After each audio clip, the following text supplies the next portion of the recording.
Bonjour. Pourquoi tant de troubles dans le monde?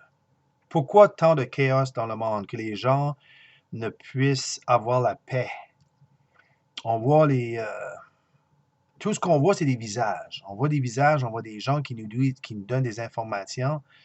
On voit les médias, les nouvelles et tout ce qui se passe dans le monde. Et on dirait que ça empire. Au lieu de devenir meilleur, ça empire. On se demande si l'électronique n'a pas causé tout cela. On a la communication parfaite à travers le monde, mais on ne réussit pas à avoir la paix. Je ne sais pas si vous êtes comme moi, mais la paix, c'est essentiel, la paix entre les nations, la paix entre les provinces, les États, la paix dans la famille. Mais qu'est-ce qui se passe? Pour quelle raison que l'homme ne peut atteindre la paix? L'harmonie. On a les écoles, l'instruction, l'éducation. Il n'y a rien qui manque. Tout est là. La technologie. Et on n'a pas la paix. Donc, j'aimerais vous faire partager les Écritures de la Bible. La parole de Dieu nous déclare pourquoi nous n'avons pas la paix. C'est évident que nous avons manqué. Et selon les Écritures, nous avons manqué royalement parce que la paix vient d'une personne et cette personne est Jésus-Christ. Jésus-Christ est la vérité, c'est la paix. Si on reçoit Jésus comme sauveur personnel, on a la paix dans le cœur. Donc, si l'homme avait la paix dans le cœur, on n'aurait pas des guerres et du trouble comme nous avons aujourd'hui dans le monde. Le trouble ne vient pas parce qu'on manque d'argent ou parce qu'on vit dans la pauvreté. Le trouble vient parce que nous n'avons pas la paix dans notre cœur. C'est un manque de spiritualité. En d'autres mots, parce que nous sommes morts spirituellement, nous n'avons pas la paix de Dieu. Je vais vous le prouver dans la Bible, dans les Saintes Écritures, Éphésiens chapitre 2, verset 1, nous lisons « Et vous étiez morts dans vos péchés et dans vos fautes. » Donc ici, il s'adresse à des chrétiens, absolument des chrétiens qui ont la paix. Comme moi, j'ai reçu la paix à l'âge de 21 ans. Je me suis repenti de mes péchés, la repentance de mes péchés, et j'ai cru au Seigneur Jésus-Christ et j'ai reçu la vie éternelle. Le désir de tous les chrétiens aujourd'hui, c'est que vous receviez la vie éternelle qui va vous donner la paix avec Dieu. C'est ça la vie éternelle. C'est d'avoir la paix avec Dieu. C'est une vie de paix qui demeure pour toujours avec Dieu. Et vous étiez morts dans vos fautes et dans vos péchés. Donc, il s'adresse à des chrétiens et il dit à ces chrétiens, rappelez-vous que vous étiez morts dans vos offenses et vos péchés. Donc, il va parler un peu aux chrétiens. Il s'adresse aux chrétiens pour leur dire ce qu'ils étaient auparavant, dans lesquels vous avez marché autrefois, selon le train de ce monde, selon le prince de la puissance de l'air, de cet esprit qui agit maintenant dans les fils de la rébellion. Donc ici, il nous parle du diable qui agit dans les fils de la rébellion, parmi lesquels nous vivions tous autrefois, selon les convoitises de notre chair, accomplissant les désirs de la chair et de nos pensées, et nous étions par nature des enfants de colère, comme les autres. Les autres, le monde qui n'est pas sauvé. Ceux qui n'ont pas encore reçu la paix, ils sont appelés des enfants de colère. Mais Dieu qui est riche en miséricorde, à cause de la grande charité, à cause de l'amour dont il nous a aimés, lorsque nous étions morts dans nos fautes, nous a rendus à la vie, ensemble en Christ. C'est par grâce que vous êtes sauvés. Et il nous a ressuscités ensemble et fait asseoir ensemble dans les lieux célestes en Jésus-Christ. Vous voyez? Dans lequel vous avez marché autrefois. Vous n'étiez pas nés chrétiens. Vous n'étiez pas nés avec la paix ni la vie éternelle. Vous marchiez comme le monde. De ce monde, selon le prince de la puissance de l'air. Le diable, il contrôle le monde et il aveugle le monde pour ne pas voir la splendeur de l'évangile de Jésus-Christ. Donc, Romains chapitre 3, verset 23 nous dit « Car tous ont péché et sont privés de la gloire de Dieu. Tous, compris moi et tous les autres. Nous sommes tous privés de la gloire de Dieu. » Jean chapitre 1, verset 12 nous dit que par son autorité, à tous ceux qui l'ont reçu, il a donné le pouvoir de devenir enfants de Dieu. Vous voyez la différence entre tous ont péché et sont privés et ceux qui reçoivent le Fils deviennent des enfants de Dieu. Donc la différence entre les ténèbres et la lumière, entre la mort spirituelle et la vie éternelle. Donc, il faut croire aux Écritures. Il y a un verset dans Hébreux chapitre 2, verset 3 qui dit « Comment échapperons-nous si nous négligeons un si grand salut? Comment allez-vous faire pour entrer au ciel dans la présence de Dieu si vous refusez ou négligez un si grand salut? » Si vous négligez de venir à Dieu et d'adresser votre problème à Dieu, qui est le péché qui habite en vous et qui va vous détruire pour l'éternité.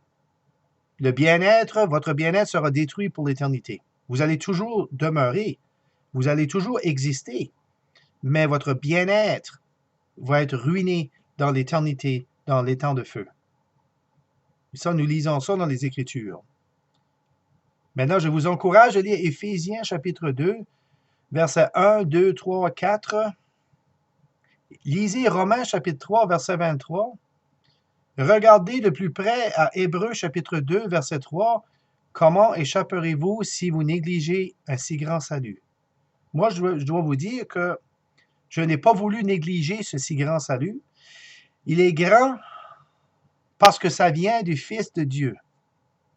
Ça ne vient pas d'un homme ordinaire. C'est un grand salut à cause de la personne qui l'a fait. La personne qui est morte à la croix, c'est pour ça que c'est un grand salut, c'est parce que c'est le Fils de Dieu qui s'est donné pour nous afin que nous puissions être sauvés, afin que nous puissions être délivrés de nos péchés et d'avoir la vie éternelle. L'amour de Dieu s'est manifesté dans son Fils. Il est venu pour nous délivrer de la mort spirituelle. N'est-ce pas là une preuve d'amour? Maintenant, focussez, regardez à la vie du Seigneur Jésus. Et dites-moi, à regarder sa personne si vous voudriez être avec lui pour toute l'éternité. Maintenant, lorsque je regarde mes voisins, je regarde les gens, je regarde le gouvernement, je ne veux pas être avec eux pour toute l'éternité. Non.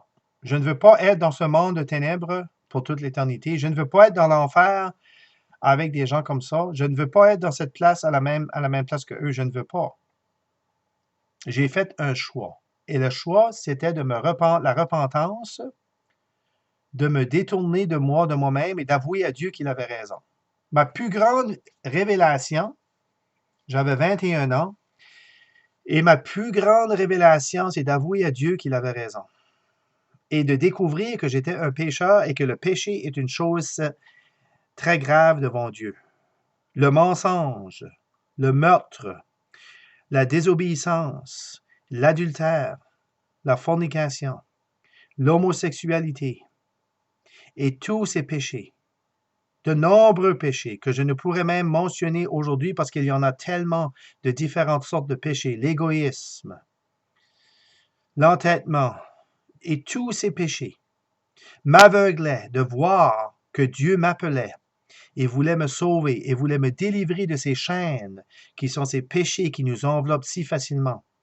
Et au lieu de regarder en haut, nous regardons en bas la terre. Nous sommes occupés aux choses de la terre, occupés, éloignés de Dieu, mais Dieu, dans son amour, vient, s'introduit gentiment, poliment, gracieusement et révèle ce que nous sommes devant lui. La première chose que Dieu veut nous révéler, c'est ce que nous sommes devant Dieu.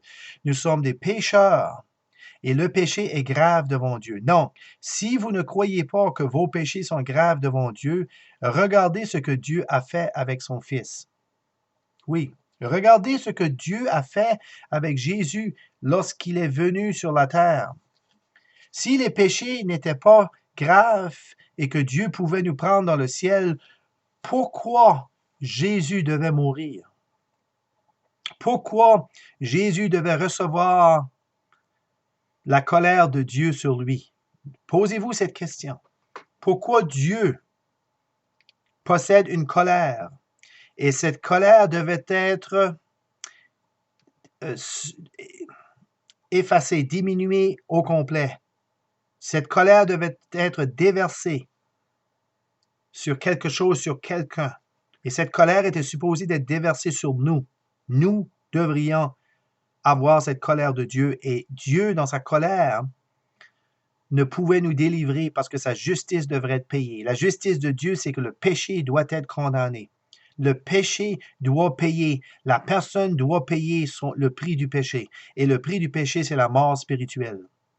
Et c'est pourquoi que Dieu a été content d'envoyer son Fils parce que le Fils était le seul pour nous délivrer de cette colère. Le seul. Donc, regardez les Écritures.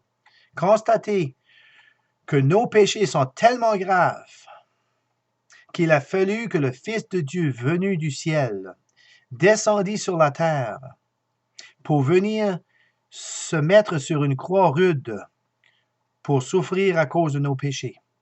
Et si cela n'est pas assez pour vous convaincre et pour éliminer votre conscience qui est noire et rendre votre conscience plus alerte à vos péchés et votre cœur attendri à l'amour et à la souffrance du Seigneur Jésus sur la croix, si cela n'est pas assez, je me demande qu'est-ce qu'il faut pour vous réveiller de votre situation de la mort spirituelle.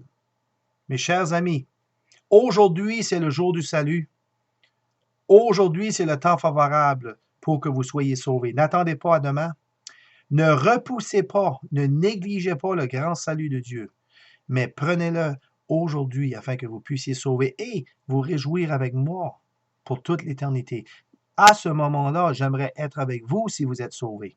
Si moi et vous, on est sauvés ensemble, j'aimerais passer l'éternité avec vous au ciel dans la présence de Dieu avec celui qui nous a sauvés, le Seigneur Jésus-Christ. Pourquoi pas venir? Aujourd'hui, c'est le jour du salut et j'espère que vous allez prendre une décision de regarder à la Bible, aux Écritures et de rentrer en vous-même et de réaliser que vous avez besoin d'un sauveur immédiat, maintenant.